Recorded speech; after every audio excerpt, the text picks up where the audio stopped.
So first up to the stage is Sally Carter. Sally?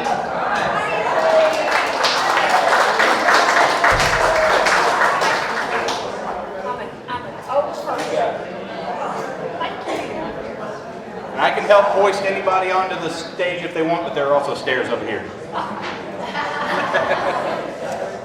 Good evening, everybody. I'm so glad to see everybody. We don't have a huge turnout for this election. I apologize for not dressing up. I've been at the cooling center, and they're shutting it down, and we have over 75 people here. We had kids, little kids, we had big kids, we had mean dogs, we had nice dogs. I didn't have any rabbits or cats today, so that was a good thing. Let me tell you something about Erin Holliday that you may not know. Erin, you know, she's pretty stubborn.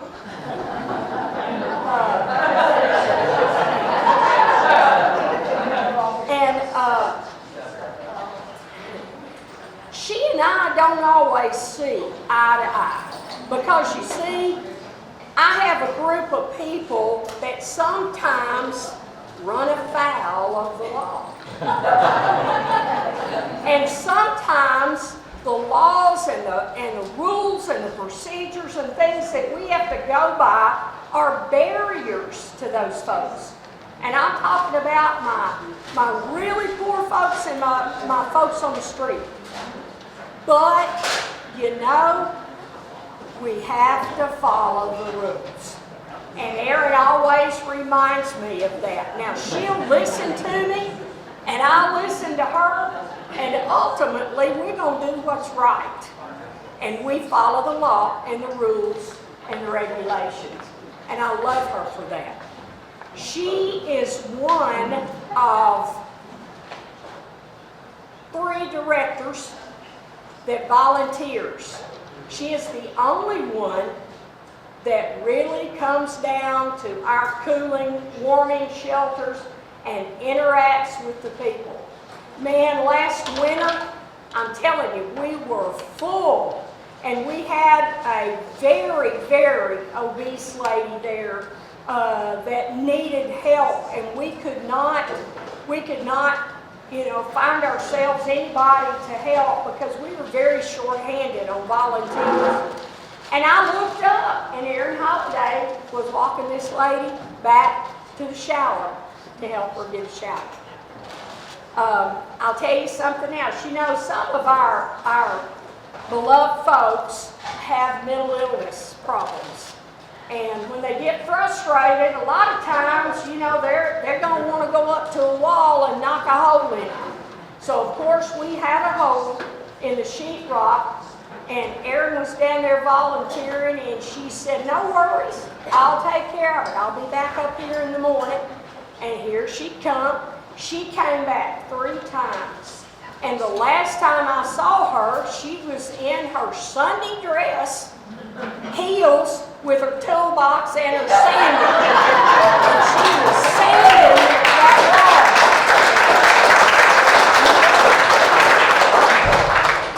She has a heart for poor people. Did you hear me? She has a heart for everybody, not just in our district, folks. She has a heart for everybody in this city. She's always willing to listen. She does things that are out of her district, things that are in her district. And whenever I need something, all I have to do is pick the phone up and say, Erin, I need a little help. And she's right there. She brings food to us. She volunteers. She does not mind sitting down with the smelliest, sweetest little old poor people that I have and talking with them and loving on them. And they love her. They love her. We have the fight of a lifetime on our plates. And it's going to take more than just this room. So I'm hoping that you will get out. Let's get some more volunteers. Let's get them in here. Let's get them to work. And let's keep some common sense in this seat. You know, I called one of her opponents and I said, look, I know you were up here, but I just want to tell you where I stand. And I said, I'm standing up for Erin Holliday. She has supported us. She's loved us. She's very intelligent. She's great. She makes wonderful decisions. Now, why in the world would we want to make a change? Yeah. Do y'all want to make a change? No. Okay. Let's get out there and fight for her. Okay? She needs money. She needs signs. She's going to need people to go door to door. And this is one time I am so sorry I am not in this district, not living in this district. But I will be here to help because I love her. Thank you.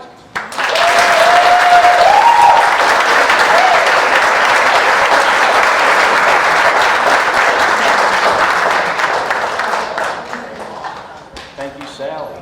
Thank you, Sally, for those lovely words about Erin. You know, I think all of us probably have a doing hard work and high heels story about Erin. I know I have a couple myself. Just in between speakers, I wanted to thank Emma Leeds for providing food tonight. And if you haven't gone over to Phil's Famous Lemonade stand over here, that lemonade was fantastic for us. So please make sure you get some sweets and get you some lemonade as well. Up next to speak is Will Bird.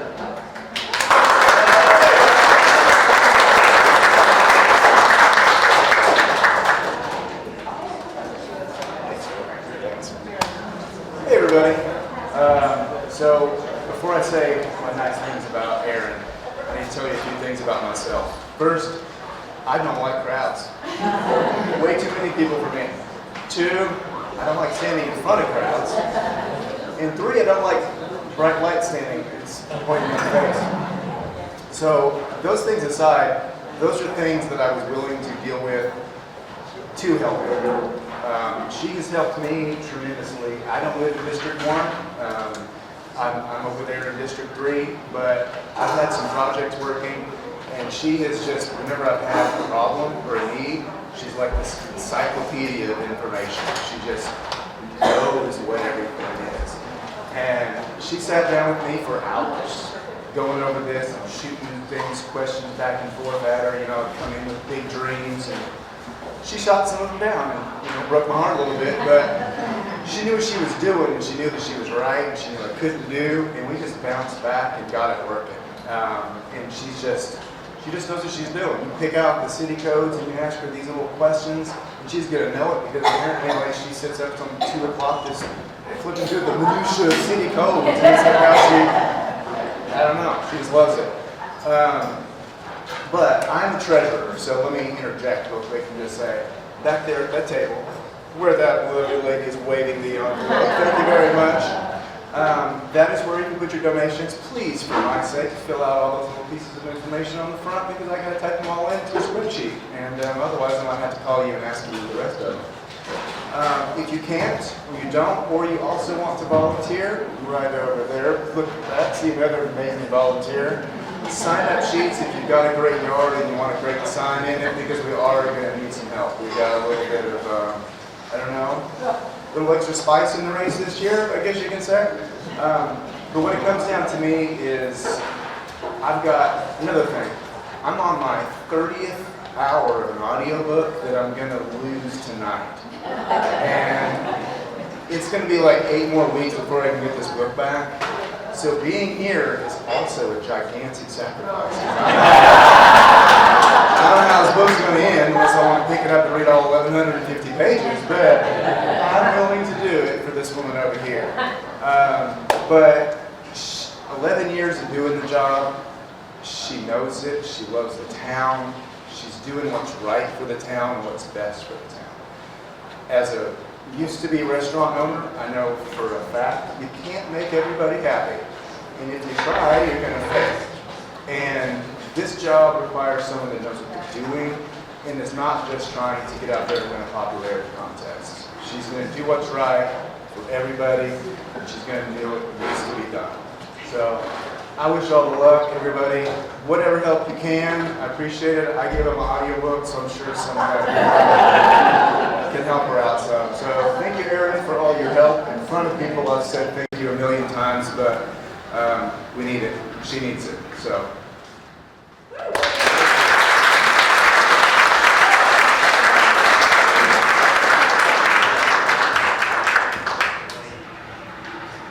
Thank you, Will. The treasurer is an unsung hero of every campaign and every organization. I've been a treasurer myself a couple of times, so thank you for your hard work. And I might know somebody who can help you out with your audiobook being returned tonight. So come talk to me after all this. We'll figure something out. To reiterate what Will said, yeah, campaigns cost money. I mean, all these signs cost money, public events, they're not cheap. And so please make sure that on your way out or at some other point in time that you contribute to Erin's campaign. Not only that, but make sure that if you can volunteer time, that you can donate time to the campaign or donate your talent.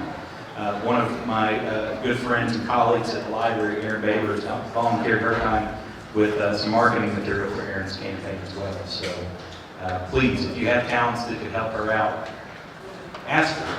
I mean, if your talent is juggling, she might need somebody who can juggle. Who knows? But up next is Tyler Coates, former chair of the Park Avenue Community Association. So please, Tyler.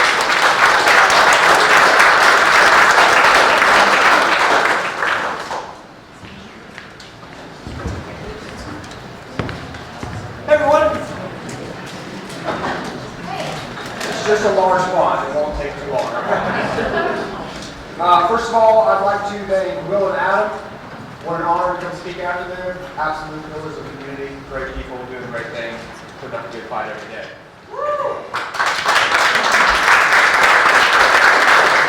Can y'all hear me okay, or do I need to use the microphone? Okay, yeah, I'm pretty loud, outspoken. Hello, my name is Tyler Coates.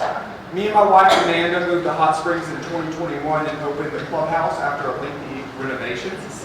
Having always lived in big cities, we were excited at the prospect of being able to be more involved in our new small community, and thus started attending the Park Avenue Community Association neighborhood meetings. This is how I first met Erin and led me to having the honor of acting as PACA president in 2022 and 2023. I was honored to pass that torch on to Karina, who is here with us today as well. I stand before you today to wholeheartedly endorse Erin Holliday for re-election as our city director for District 1. Let me be clear, I know and like both of her opponents in this race. However, Erin's dedication and track record makes her the clear choice. I'm honored to share why she deserves our continued vote. Erin is more than just a representative, she's a community asset.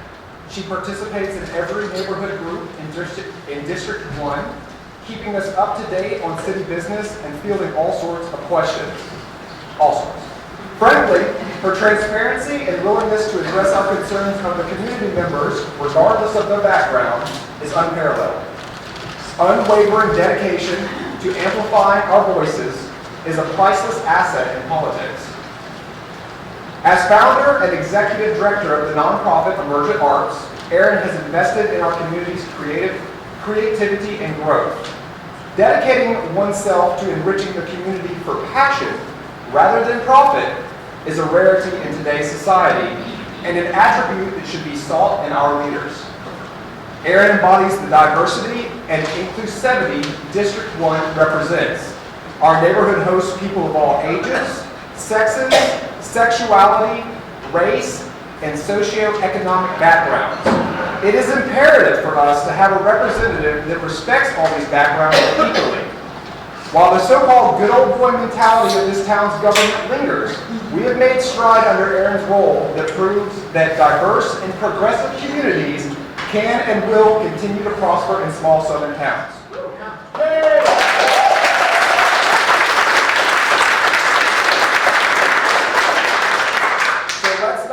rally behind Erin Holliday, but let's get out and encourage our neighbors to rally with us to re-elect a leader who truly represents the heart and soul of District 1.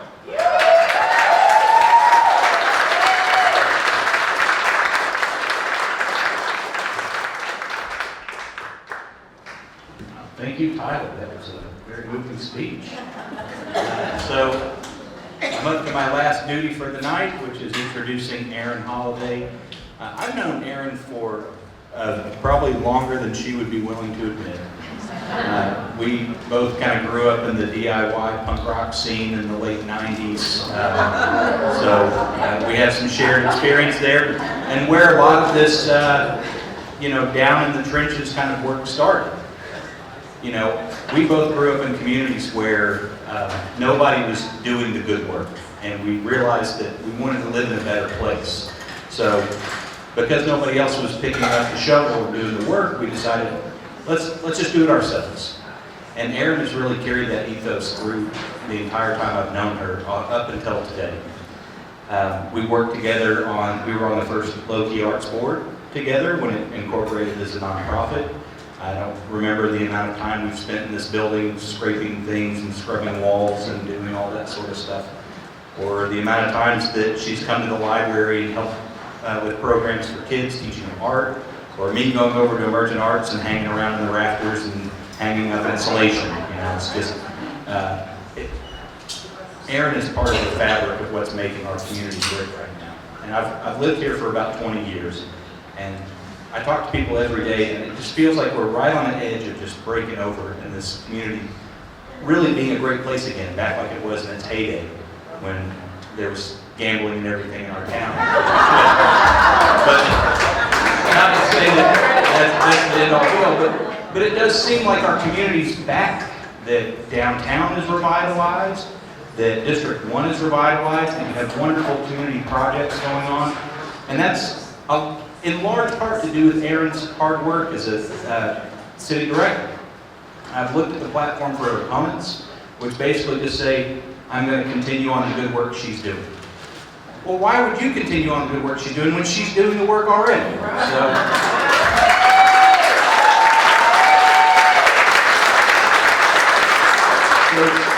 So with that in mind, please welcome Erin Holliday.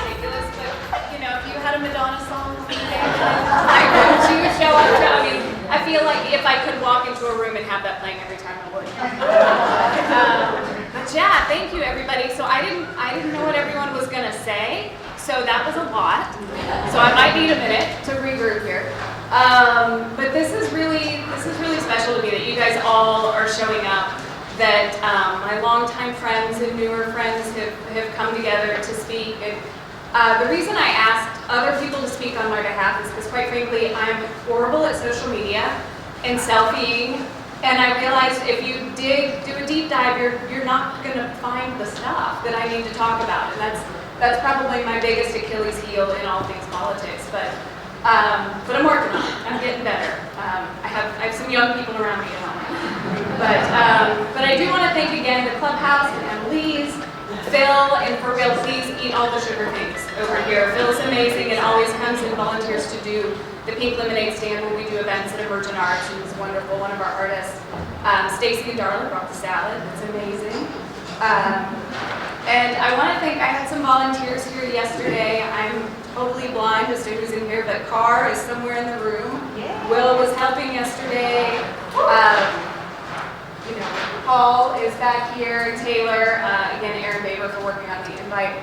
Thank you to Mr. Webb for speaking, Director Webb. Also, something to note, it's someone's birthday today.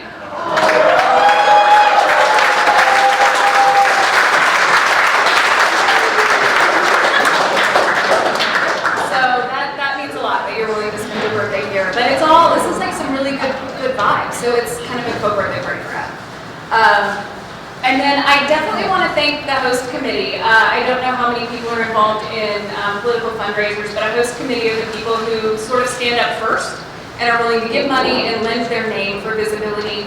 And so I was really excited, reaching out to people and asking, and there's 18 lines on those cards that you see that are different people that chose to be on my host committee, chose to stand up first and be very clear about their support. And it's because of them that we're able to do this tonight, that we could afford to have an event to raise more money and have the first of our marketing. So thank you so much to everyone who's on the host committee. As we move forward, if we have more fundraisers, even you can be on the host committee. So just keep that in mind. And then I want to shout out to my family. My parents are over here in the fancy chairs.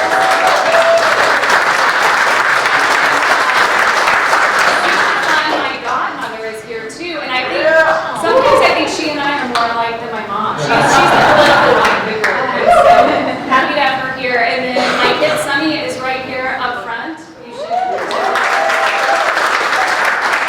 And Sunny actually just turned 15, so we're all feeling really old lately, having a 15-year-old around. So anyway, it's giving credit where credit's due, and I'm going to take a minute to talk a little bit about my background, because a lot of people may know me from a Virgin Arts, or how I voted on the city board, or how the newspaper wanted to talk about how I voted on the city board, but kind of where I came from, and I definitely, like I said, want to give credit where credit's due, and she's not going to expect it, but I'm going to talk about my mom.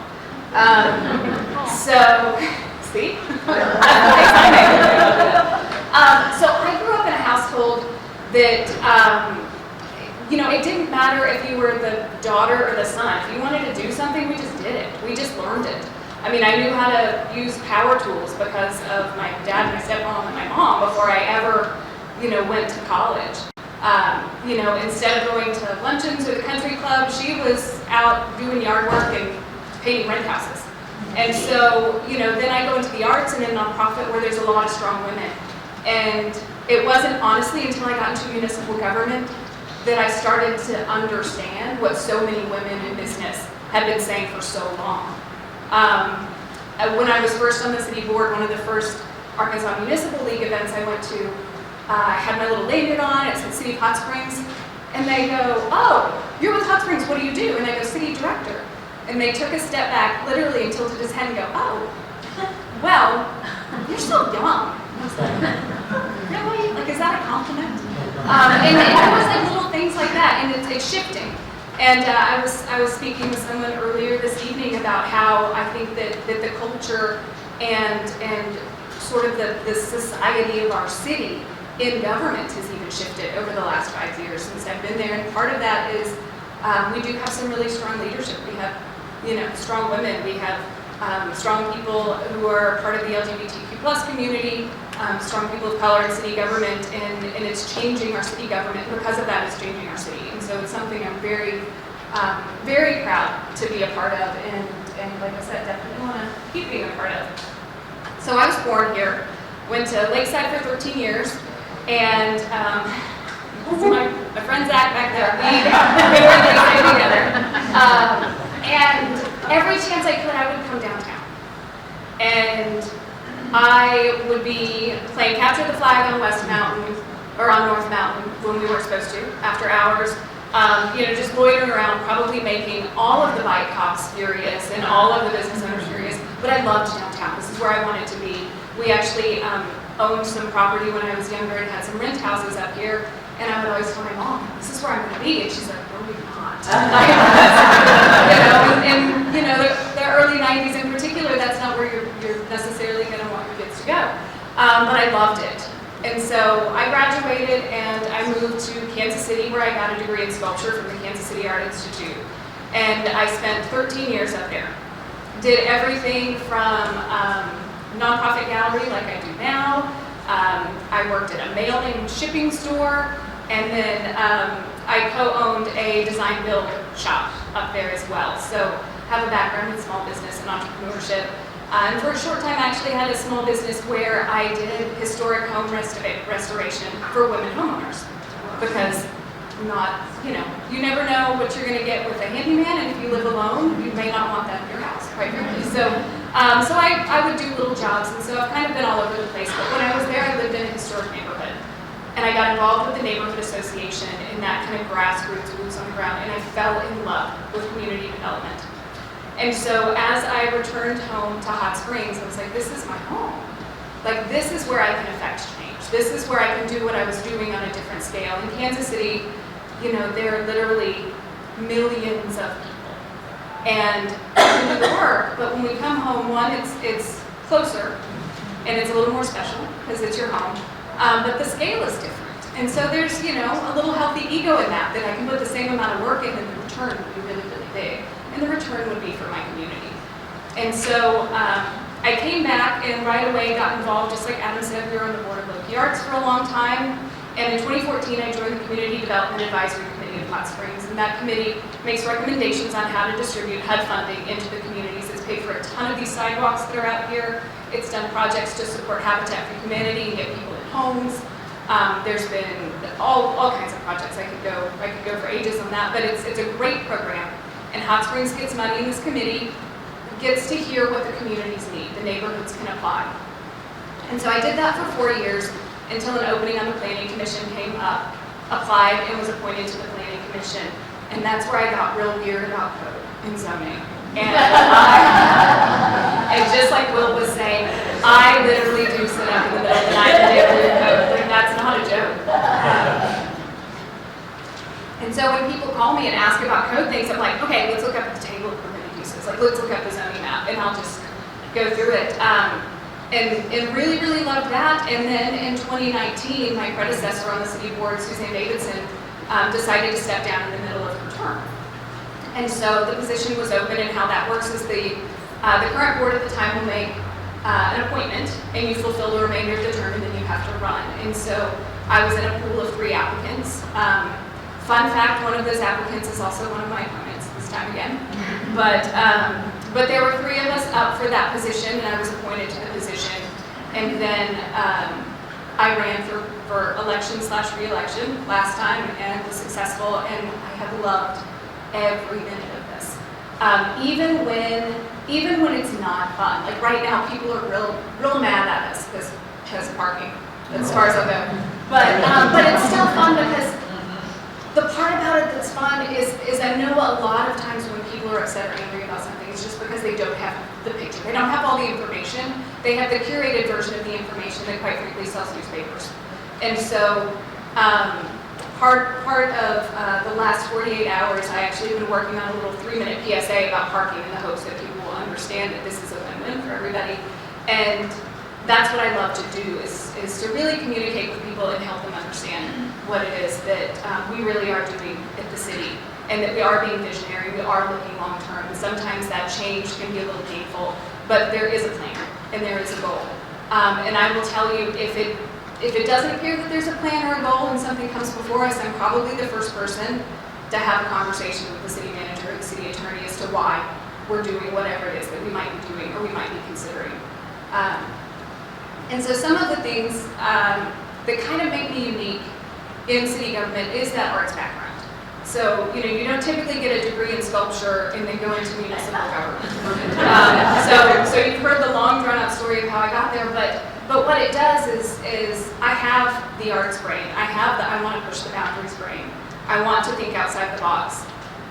But I also want to fully understand what it is that we're doing so I can move the lines, so I can push the box, so we can make different policy and make different changes. And so, it'll sound a little strange to say that the punk rock kid from back in the day is totally a rule follower. I'm totally a rule follower because I want to know all the rules so I know how to break them. and to break them in the right way, like, let's be real. But essentially to change them, and that's kind of what has happened when we've ever had larger initiatives at the city. I really do try to come here. I appreciate what the Park Avenue Community Association has done with creating such a network here that I can just show up and be available to so many people because they've created that infrastructure. The same with Whittington Valley, and then somewhat the same over in Quapaw Prospect. And so, I couldn't do what I do without these neighborhood associations. And I've been part of neighborhood associations of it. And that's kind of the core of what District 1 is. We are by far the most diverse district. We are the largest geographically. We have the greatest spread economically. We have the greatest, we don't have the most minorities, that is District 2, the majority minority district. But we do have a big spread. People just don't look the same around here. And then, like Sally was talking about earlier, we also have a lot of people who are unhoused in our community. And that, I will say, part of the reason I asked her to come up here today was because we do get it. In city government, in any leadership, we're here for everybody who is in our community. You don't have to have an address point to be a resident of the city. And so while we provide parks to people who live in an area, there are services that we can provide to people who may live in all the areas. And so that's kind of what we're trying to do. And I know that that's the decision in and around the resource center has also been a conversation that's challenging for a lot of people. I welcome the conversation. I truly believe at the end of the day, if everyone can be a little bit healthier, we're all a lot healthier. And so working to do that.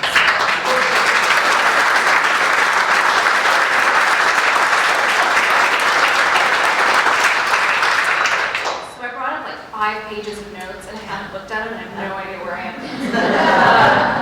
I'm not a big speech person. I'm obviously more of a rambler person. But the bottom line is, at the end of the day, I do love this work. I put in the work for it. I brought my bag today. Forgot to bring it up there. But that bag is with me all the time. I go to a PACA meeting, that bag is with me. I go to any neighborhood function, I go to anything where I think anyone is going to ask me a question about anything. Because when you see me up at the city board meetings, I'm not drawing pictures and doodling. I'm not ignoring people. I'm literally writing down every word that everybody says that comes to the microphone, because at some point I'm going to need it. And let me tell you, if anyone's going to ask, it's going to be the people in Park Avenue, and they do. But I have it. And so, I carry around a 20-pound bag in my car at all times because of it. But moving forward, we've got a lot of really important projects right now. We need to finish our Lake Washita Water project. It's on the right track, it's going, it's wildly expensive, more than we had planned, but it's happening, and we're securing water for the future of Hot Springs for the next 75 years. I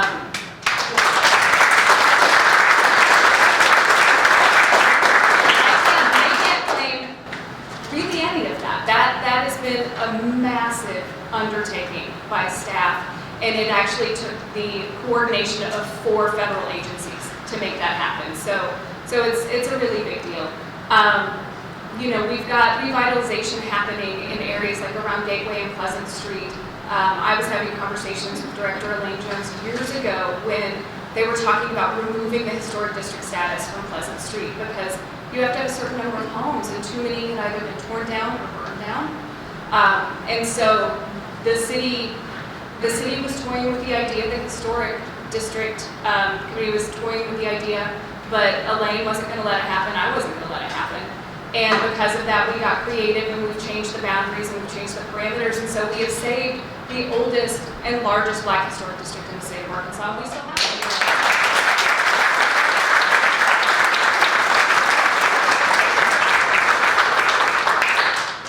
And so one of the things I wanted to bring up that's kind of come up in conversations in and around this particular election, and people asking me sort of what my plans are, because there might be some confusion with the amount of time that I spend working with statewide agencies or being elsewhere in the state. I do that to bring it here. I have a network of municipal officials around the state that we're on like an instant text thread. Like, hey, this is happening here. Have you guys done this yet? Are you looking at it? What's going on? I also have probably, I'd say at least a dozen state legislators in my phone that will answer the phone if I call them right now, on both sides of the aisle. Part of that is because for a short time I was the executive director of Arkansans for the Arts, which is our statewide arts advocacy organization. And I worked with the state legislature on a statewide initiative around the intersection of the arts and technology and how it impacts all different parts of our lives. And I forged relationships with people who politically, partisanly, we probably couldn't be far enough from the same place. But when it came to the arts that day with that issue, we found our common ground. We have state legislators here in our community that for in a lot of things we don't agree, but what we do agree on is we work for this community. It may look different how we get there, but our hearts are in the same place, and so we can find common ground and work together. And so when things come up during legislative session that are going to impact us, I have direct connections to people that I can have conversations with to let them know how things are going to impact us. And when the short-term rental conversation was somewhat resolved here, but was coming up in the state legislature that would, they were debating whether or not cities would be able to regulate short-term rentals at all. And so, I actually had a couple of state legislators call me first to say, this was huge in your district. We saw your name everywhere. What's going on? How does this actually work? And so I was able to share our ordinance. I was able to share the conversations. And I'll tell you, for most of those conversations, it was 6-1. And I was the one. And the reason I was the one, just in case you didn't know, here in Park Avenue, short-term rentals are a phenomenal tool for revitalization. This is where they work. The places they don't work are in stable neighborhoods that are just sort of suburban in the middle of somewhere. This is near amenities. We have business owners who came in, developers who came in and took houses off the condemnation list, houses that wouldn't exist, that are now beautiful. And some of those houses are now long-term rentals and eventually will be owner-occupied. And it's difficult, and it's a balance, and sometimes you make enemies in the conversation. But like I said, I love it. I love the challenge, and I didn't mind being the only person on the other side of the room having the conversation because I was going to stand up for my neighbors and my property owners that were doing the right thing. But at the same time, please know, I totally understand if you don't want them next door. Like 100% get it. And it's just trying to find that balance. And I really love the dynamic that we have on the board right now. And like I said, we've got a lot of really big things going. So my hope is that there's not too much change on the city board. I think we're in a healthy place, and I think that we're going to keep moving and keep growing and doing the right things.